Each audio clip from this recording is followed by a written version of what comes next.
Mic is on. Okay. Was it didn't work out that way? It was for your work, for your job?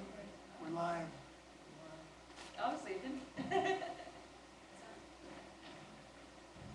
Welcome. Hang on, look at my scooter out of the way so we look more professional.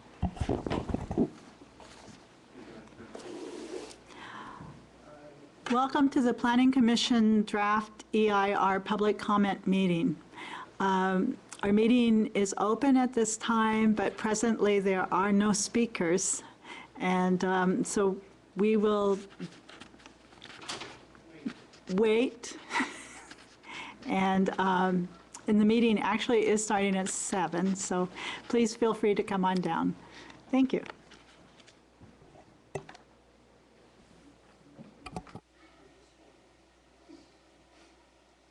Now Lloyd, regale us. You know, You had 2.5 hours of filler? no. I could read the EIR.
So this is the Planning Commission draft EIR public comment meeting.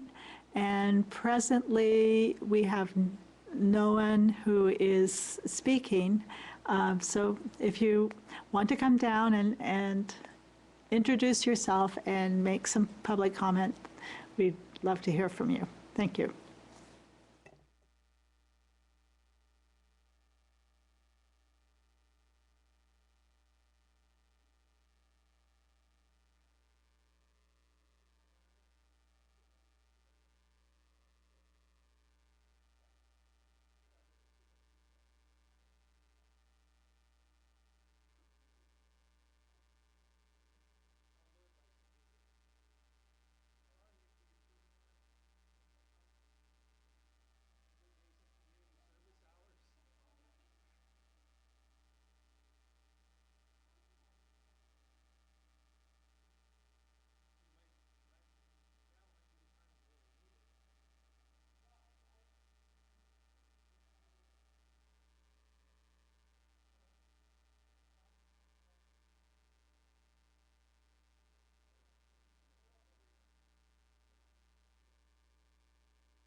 Welcome. This is the Planning Commission Draft EIR Public Comment Meeting. Presently, there is no one here. Please feel free to come down and we'll be waiting for you. Thank you.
Hello, this is the Baylands Draft EIR public comment meeting. The public comment meeting is now underway. However, no comments have been received. We will keep the community room open until 9:30 p.m. to accept comments. So if you wish, please come down. Thank you very much. Upcoming meetings are going to be Thursday, at 7 p.m., October 24th, and then the following Tuesday, October 29th at 7 o'clock. And we welcome you to come and make public comments. Thank you very much.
Okay, it's Michelle Salmon, Brisbane resident. I was home watching on TV. I was very surprised that there were absolutely no people in the audience waiting to speak.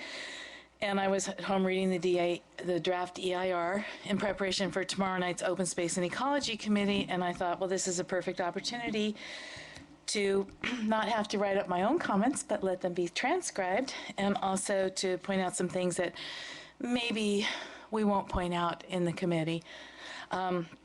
First of all, I was surprised because in chapter 1, there is discrepancies between the number of million square feet that are mentioned in the various plans and the tables. And I'm wondering why there's a discrepancy between you mentioning 7.7 million square feet, 8.1 million square feet, and the various tables. I feel that throughout the entire document that I've read so far, many of the project site descriptions have been lacking in detail. They have not been what I would consider to be complete. And maybe because of that, the analysis may not be as complete as it should be. And it's one of those double-edged sword things where you've lived in a place for a really long time, and so you know what was there, and you know, and you've seen the different changes. Some of the examples that come to mind are the discrepancies between the site characterizations.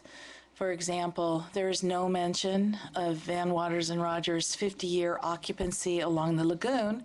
The lagoon is part of the site, and Van Waters and Rogers put a tremendous amount of pollutants into the lagoon, especially in the early years, to where I remember the little beach there almost turning yellow, fluorescent yellow, from the amount of effluent that they put into the lagoon. And yet I didn't see anywhere where they've tested any part of the lagoon for contaminants and hazards. And yet in the draft DIR, there's mentions about possibility of recreational activities in the lagoon. And I feel that that would be extremely unwise without further testing. So I'm wondering why this was not addressed in the draft DIR.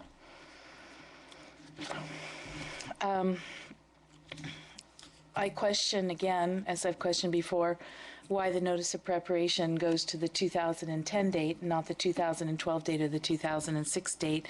This has been asked, but one of my concerns are how the situation has changed a lot from 2006 to 2010, in particular with the soils processing and soils recycling activities that have been going on out there.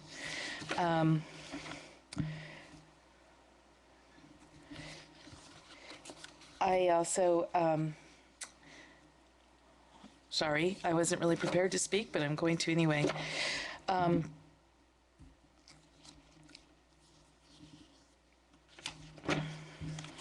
Just running through.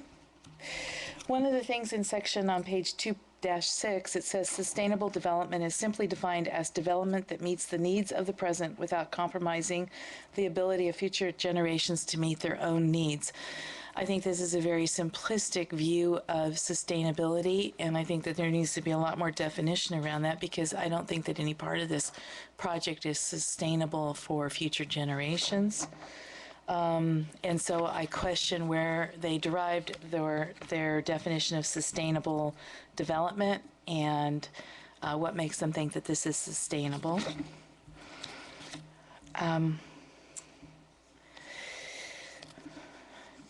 On page 2.9, section dot, it comes under sustainable living. It says includes sufficient residential density and proximity to transit and jobs to create sustainable community that supports neighborhood serving retail and encourages the use of walking and public transportation to minimize the use and impacts of private automobiles.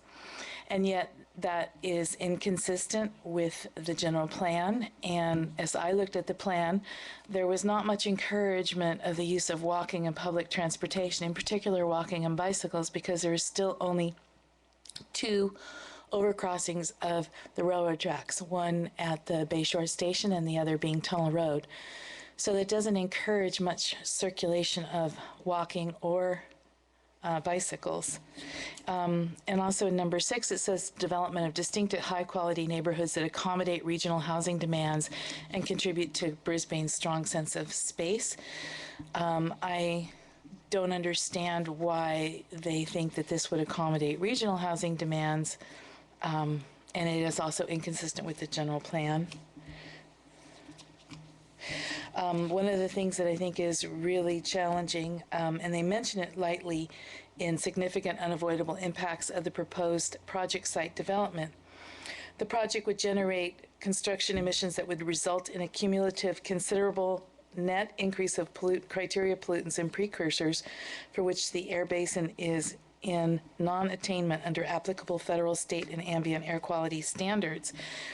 But a lot of the different things that they've put in here is on a per capita basis, and I'm wondering why they're choosing a per capita basis when really we should be looking at overall cumulative negative impacts to the environment and not on a per capita basis. Looking at it on a per capita basis, I believe encourages overpopulation of the area and beyond sustainability. I think that comes up quite a bit when you talk about the different uses that they have. One thing that I'm concerned about is that many of the things in the draft DIR, maybe it's not the place that it addresses it, but who would pay for the various infrastructures? And when there's housing involved, the burden falls on the public, and when there's not, I believe the burden falls more on the developer, and that really is not addressed. Maybe that's not supposed to be addressed here, but it certainly should be looked at. In Chapter 3, project description was an area where I really felt that it started to be lacking. In point 3.1, it talks about the regional setting in the Visitation Valley neighborhood of San Francisco adjoins the northwestern border of the Brisbane Baylands.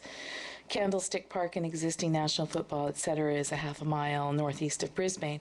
Of course, that won't be there anymore once the site, it won't be there next year or the year after after they blow it up. But there is inconsistency here with the map and then talking about it adjoining a neighborhood, whereas in actuality it does not on that side adjoin a neighborhood. The San Francisco part of the project does adjoin a neighborhood, but the Brisbane part does not really adjoin any neighborhood at this time. I don't feel they adequately addressed the seasonal wetlands in the western portion of the site. They sort of mention it, but there is a lot of wetlands in the western and southern parts of the site, in particular near the machinery and equipment place, and also in what's been referred to as the glory hole, where the roundhouse, where the turntable for the engines used to be. It's a large, deep hole in the ground that has had seasonal and almost year-round wetlands, and that I don't see anywhere in the draft DIR where that was addressed. On page 3.8, it mentions the 1906 earthquake. The area west of the rail corridor was filled primarily with demolition rubble. It doesn't specify where the demolition rubble came from or whether it was from the 1906 earthquake or not. It was my understanding from photographs that I've seen from the from Chris Hart's rail project that perhaps this is a mischaracterization also. Also in 3.8, it says, after the closure of the landfill in 1967, the area was buried with 20 to 30 foot cover of soil and has been used for soil and construction material since the 1980s. The landfill was actually never officially closed, and I think that's another mischaracterization of the site. On page 3.12, it talks about upon completion of disposal operations, refuse fill materials were covered with earth and other inert debris. Since closure of the landfill in 1967, recycled fill and inert construction wastes have been placed on large portions of the site, which has served to accelerate consolidation of the refuse within the landfill. And actually, there was not much placed on the site really until the 1980s. So from 1967, when the landfill wasn't actually closed, until the late 1980s, and in particular, not really until after 2000, there wasn't much dirt placed on the site, and it was actually used for Champion Speedway and the Brisbane Flea Market and numerous other uses that have not been mentioned at all that I can find in the draft EIR. In particular, Champion Speedway, that was a raceway that had destruction derbies, and I don't know if you're familiar with destruction derbies, but destruction derbies are where they would take 100 cars and smash them all into each other and destroy them, and basically all of the oil and debris and everything would just soak right into the earth. And there's no mention of that in the characterization. I don't understand why the landfill has not had to be closed, officially closed, even at this late date. It seems that was 1967, 77, 87, 97, 2007. Oh, that's 40, 47 years, and the landfill still isn't officially closed, and I'm wondering why. Then it talks about the former Southern Pacific Rail Yard, but I didn't find anything that mentioned about the bone rendering plant that was in that area. Growing up, that was an extremely stinky proposition and a lot of materials, and it was just horrible. You could hardly drive by there. And I know that there had to be some kind of impact from having a bone rendering right there on the site, and yet there is no mention of it at all, and I'm surprised at that.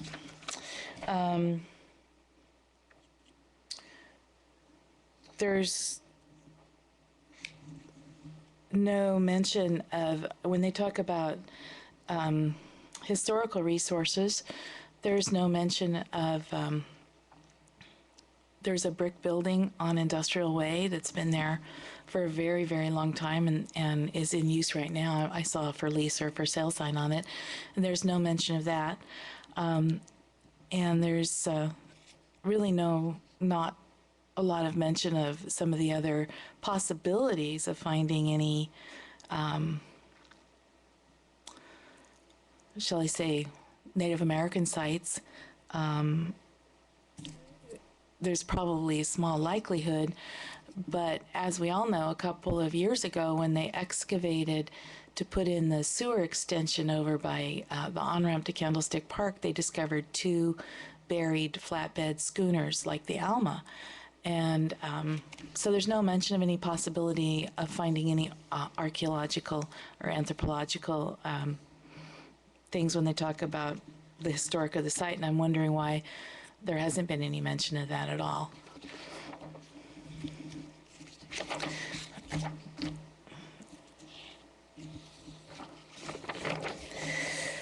Existing project site land ownership. On page 3-24, it says, shown on figure 3.8, UPC owns the vast majority of upland, non-water, and lagoon portions of the site. Consistently asked for a list of all of the landowners of the site, the people who actually own the land, not leaseholders or other agreements. And I have yet to see an actual list of all of the landowners of the project site or the whole site. And I don't know why, but I would like to see that in the draft DIR, an actual list of all of the landowners. One thing that concerns me a lot is they talk a lot about the oversight of BCDC, and yet in the definitions that the BCDC has a very limited amount of land that they are responsible for, and I'm wondering who's responsible for the other parts of the oversight. Again, the table 3-2C is inconsistent in terms of the number of square feet listed in that site compared to the site descriptions. One thing that's not discussed and is a huge problem already is the wind shadow of the proposed site. Already the large piles of dirt are creating a wind shadow over San Francisco Bay and affecting the windsurfers there, and I wonder what else it's affecting, the birds, the amount of siltation. There's a huge amount of dust coming off of the site currently that's already beginning to affect siltation in the little cove there at Candlestick. And also, I think it's affecting the siltation in our own marina because all of the dirt coming off of the site is going right into the bay. There's a huge amount of dust on the road that leads from the soils processing and the soils recycling to the freeway on-ramp. And all of that dirt and dust gets stirred up every time a truck goes by, and it goes right into the air and into the bay. And so there's another section here that talks about oversight and all the different entities. And I'm wondering if all the entities are clearly defined in the appendices or where, and who has oversight over each agency, and what enforcement mechanisms there are for each agency to make sure that the public agencies have oversight over the project for the next 50 years. On the community proposed plan that they talk about a lot, I'd like to know who paid for the studies. I think that should be clearly outlined in the draft EIR, because I do feel that it wasn't really a community-derived plan, or, well, it was derived, but what methodology used to derive it is another story, because I don't know anyone who is a community member that attended those workshops that agreed with building 12 million square feet or even 8 million square feet on the Baylands. And so I'd like to know why they call it the community proposed plan, who paid for it, and were there conflicts of interests. On the charts on figure 3-13, I'm finding not all of the colors in the key. It's very hard to read, and that should really be clarified. And on page 3-44, it talks about kayak rentals near the lagoon area as a possible use for public open space and open space connection to the wetlands. There again, the lagoon is not suitable for kayak use. It's too shallow in many places, and there has been no studies that I could find about the possible, the probable amount of really hazardous materials that are in the lagoon that are probably right now covered over by siltation, but as soon as they're disturbed, I think you'll see that there's a problem there. Van Waters and Rogers used that site for 50 years, and they were a very heavy polluter long before a lot of modern day, shall we say, rules and regulations were in effect. They were pretty much allowed to dump whatever they wanted, and they did. And the lagoon is highly contaminated, and the whole site around Van Waters is contaminated. One of the other things I noticed is that they don't talk anything about the instability of the backside of Tulare Hill. And while that is not part of the project site, it does have impact on the project site, because historically, landslides from the backside of Tulare Hill actually intruded onto the project site in the lagoon. And I find that that's a huge sort of area that really should be taken into consideration for the project site, because when we talked about seismology, which I also felt was inadequate, it did not cover any of the seismology surrounding the lagoon, the landfill of the lagoon, and the potential hazards to the lagoon from the backside of Tulare Hill, and the hazards to the railroad tracks from the backside of Tulare Hill. That's an extremely unstable piece of land, and that really has not been addressed in here.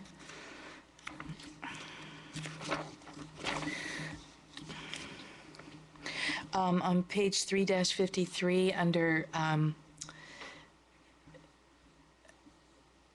delete references to former owner of UPC property. If there was a former owner of the UPC property, I'm wondering if there was a tax change with ownership under Proposition 13. There should have been a tax change if indeed the property changed ownership.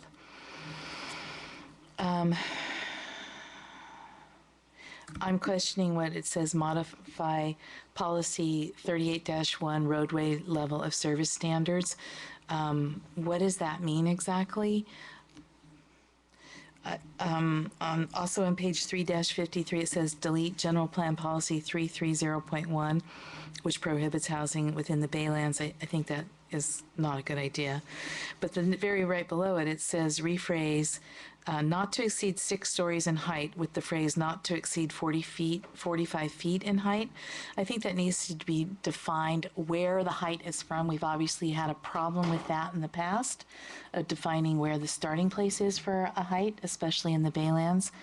So I think that needs to be clearly defined from a height like sea level and not just a height from somewhere. And I'm wondering why they didn't define that better.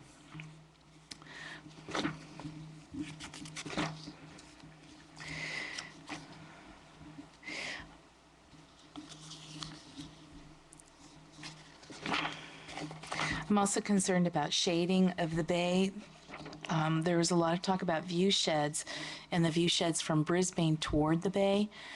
But really there's minimal talk about the view sheds from the bay towards the mountain and towards Brisbane. And already the view shed towards the mountain is severely impacted by the piles and piles of soil in the Baylands processing and soils recycling area. And I sail a lot on the bay and love looking at San Bruno Mountain from the bay. And I'm wondering why this hasn't been addressed more adequately and why we're not looking at equal view sheds from the bay, from the windsurfers' perspective, from people driving on the freeways perspective, and from people who sail. That's a very important viewpoint looking up at the mountain, and that really hasn't been adequately addressed, I don't think. I think it needs to be. On page 3-62, this is all still under project description, which I really felt was not adequate and not really addressing the project, the actual project.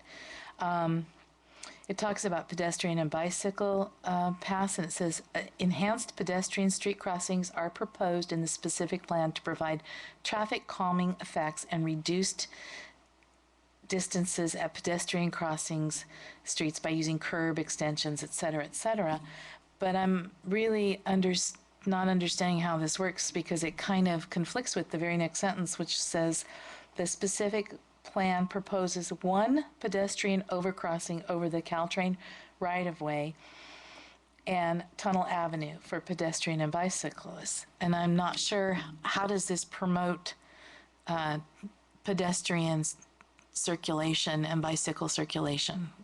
It's a huge area with only the 2 basically existing crossings. And it goes on the next place to talk about the same thing.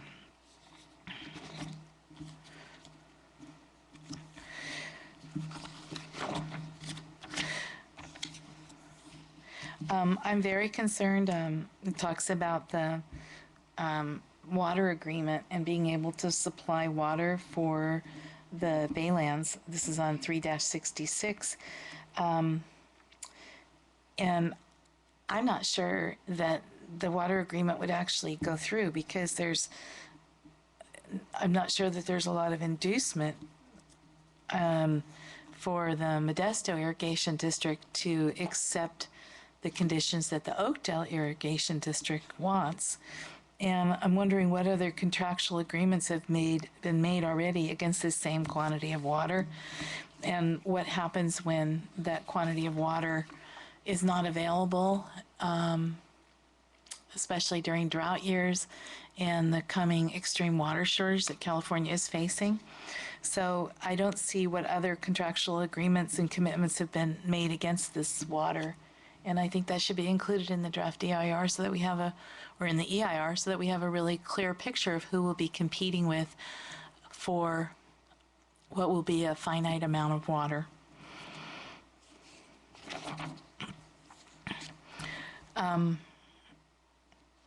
I think it's important to explain on page 3-68, there's remedial actions.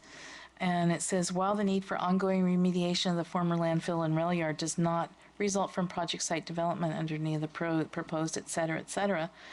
I'm wondering why they don't already have to do this with or without any development. They bought a site that is basically should be a Superfund site, and I'm wondering why all of the cleanup is contingent upon them being able to develop it. They knew what they were buying, and it's a health hazard even in its current state. And as a matter of fact, it's a big health hazard in its current state, and I don't understand why that's not being addressed already and why they don't have to do a minimum level of safety cleanup even without any development at all. And I don't see where that's really addressed. And on page 3-69, it says to bring the former Brisbane landfill into compliance with the appropriate portions of Title 27 and to establish, et cetera, et cetera. And I'm not sure why they don't already have to do that. Why do we have to wait to have that done? That's not clearly explained. It should already be being done. It should have been being done over the last 47 years. And I don't see why we should be held hostage, and it's not adequately explained why this isn't already being done.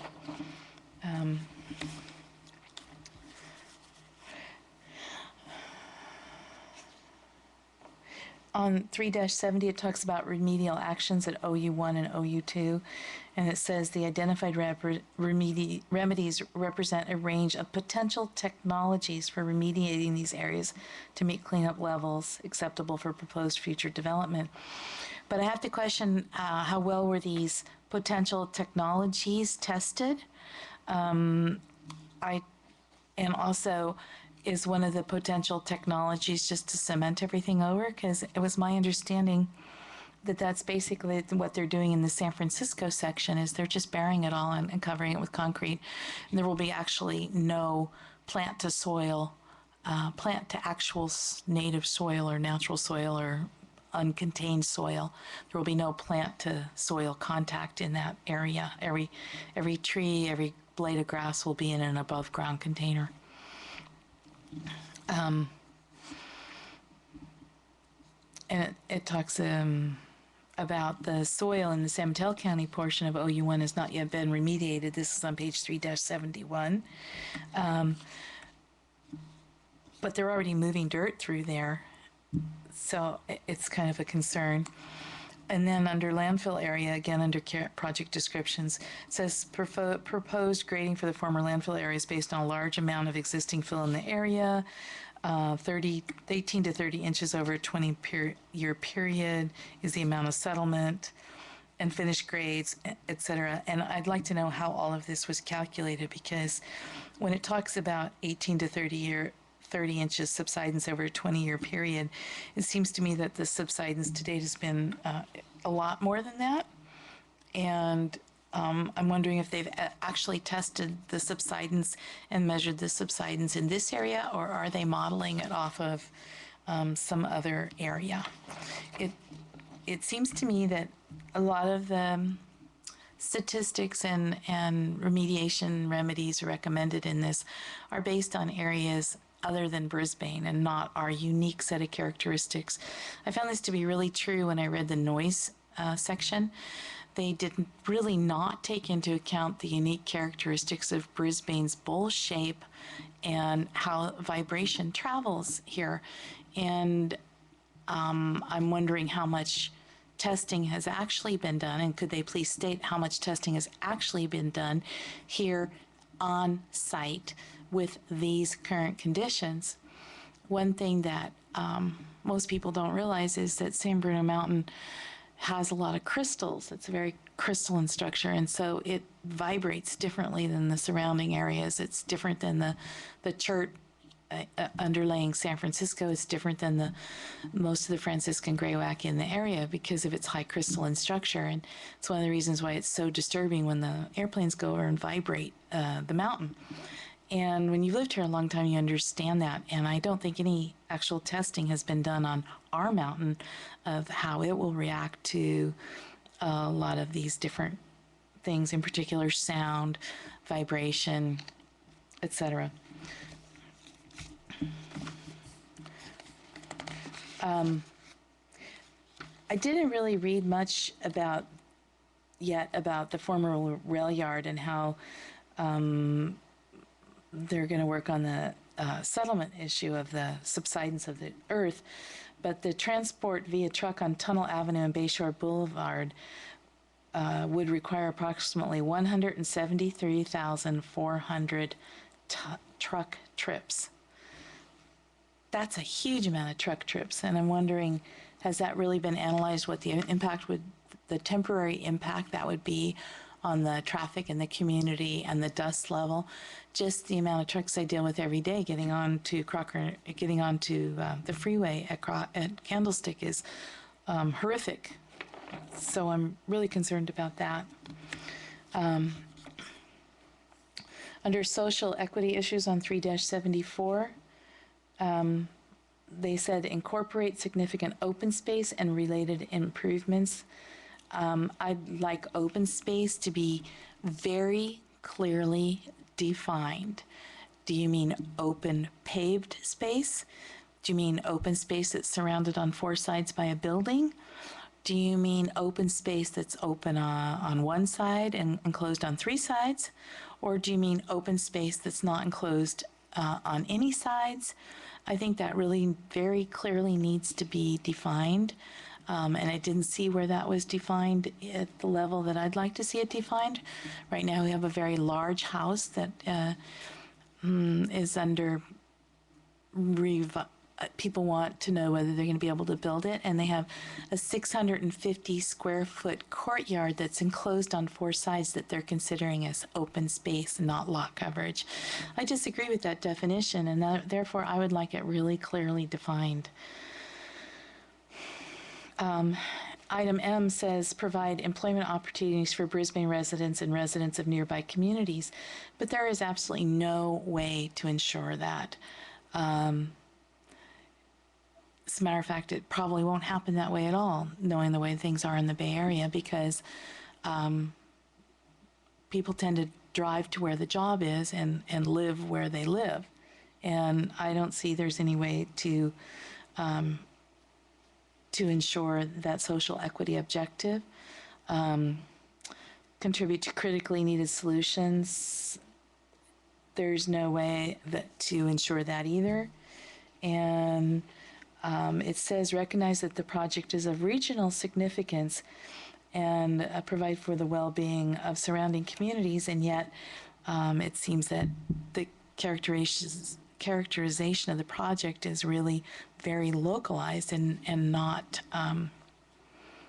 area-wide.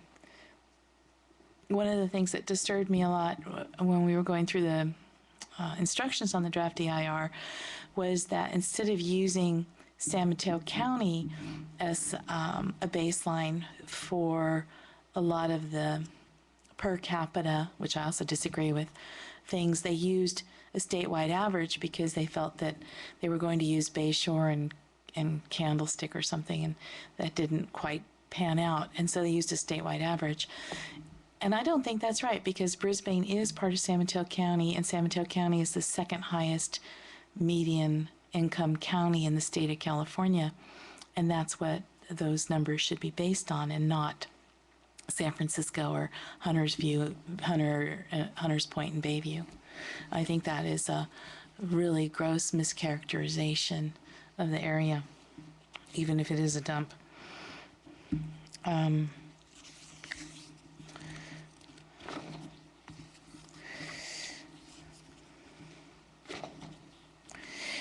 There's a lot of issues in here where different things talk about different timelines for build out, and I think those need to be more clearly defined, especially when it comes to doing things like what are you going to do before you're able to put in a water recycling plant? How are you going to handle it? And I'm not seeing a lot of that. They talk about we're going to do this in the future, but what are we going to do now during the construction process?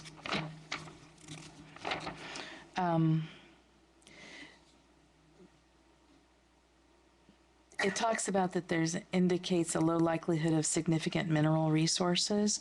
That's on page 4-2. I don't know if they've checked Icehouse Hill for any mineral resources, but one of the significant mineral resources that has come to light in recent years is actually recovering mineral resources from landfill, and that's not mentioned at all. And I know this might be the part of environmental settings, impacts, and mitigation measures, but I do feel that that needs to be looked at because there is a lot of mineral resources that could be recovered from a landfill of this nature. Probably not likely, but it should definitely be discussed and explored.